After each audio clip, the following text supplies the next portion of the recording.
Addiction is a struggle that many of us face, whether it's to substances, habits, or even our own restless thoughts. It can feel like a chain holding us back from the life we want. But what if I told you that two ancient Stoic philosophers, Seneca and Musonius Rufus, left us timeless tools to break free? In this video, I'll share 5 practical Stoic strategies rooted in their wisdom to help you overcome addiction and take back control. Let's dive into their teachings and see how they apply to us today. Stoicism is a philosophy about living wisely, focusing on what we can control, mastering our desires, and finding peace within. Seneca and Musonius Rufus taught that true freedom comes from self-discipline and virtue, not from chasing external pleasures. Addiction, at its core, is the opposite, a craving that pulls us away from our best selves.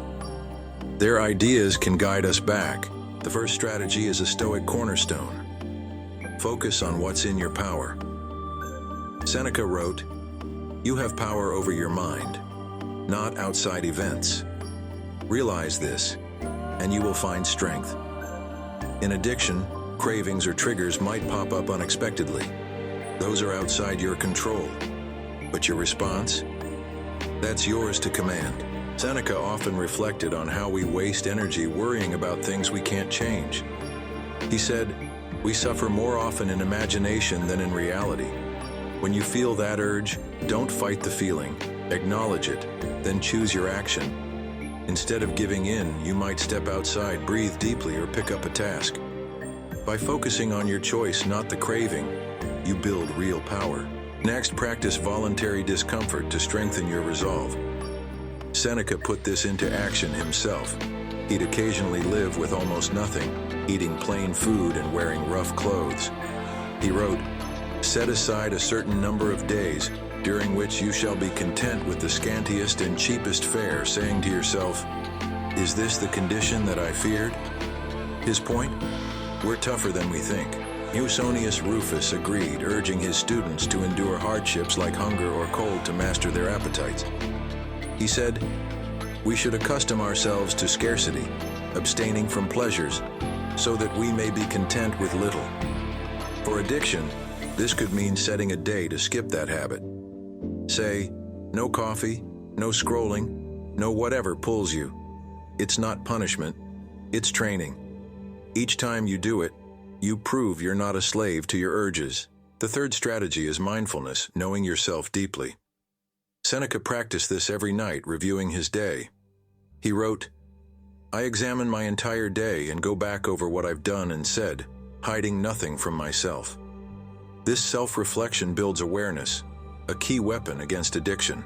Musonius Rufus echoed this, saying, "You must continually reflect on your actions if you wish to live with self-control." Try it. At day's end, ask yourself, when did the craving hit? What sparked it? How did I respond? Or take a moment during the day to sit quietly, noticing the urge without jumping to act. This awareness creates a gap between the impulse and your choice, giving you room to steer your life. Fourth, shift your perspective. How you see the struggle matters. Seneca said, "Difficulties strengthen the mind, as labor does the body." Instead of viewing addiction as a curse, see it as a chance to grow tougher, wiser. He also warned, we suffer more often in imagination than in reality. That fear of quitting? It's often bigger in your head than in practice. Musonius Rufus taught that reason shapes our reality. He said, "Philosophy is to search out what is right and proper and to put it into practice." When you catch yourself thinking, "I can't live without this," challenge it with reason. Is that true? What if I can? Reframing the battle as a path to strength changes everything. Finally, surround yourself with good company. Seneca valued this deeply, writing, "Associate with those who will make a better man of you. Welcome those whom you yourself can improve." The people around us shape us. Choose those who lift you up. Musonius Rufus put it simply, "The person who associates with the wise becomes wise." In addiction, this means finding friends, family, or a group who support your fight, people who will cheer your wins and hold you steady. You're not meant to do this alone. The right companions make the journey lighter. So here are your 5 Stoic strategies. Focus on what you can control, practice voluntary discomfort, cultivate mindfulness, shift your perspective, and build a supportive community. Seneca and Musonius Rufus didn't just preach these ideas. They lived them, proving their worth over centuries. Addiction is tough, but you're tougher.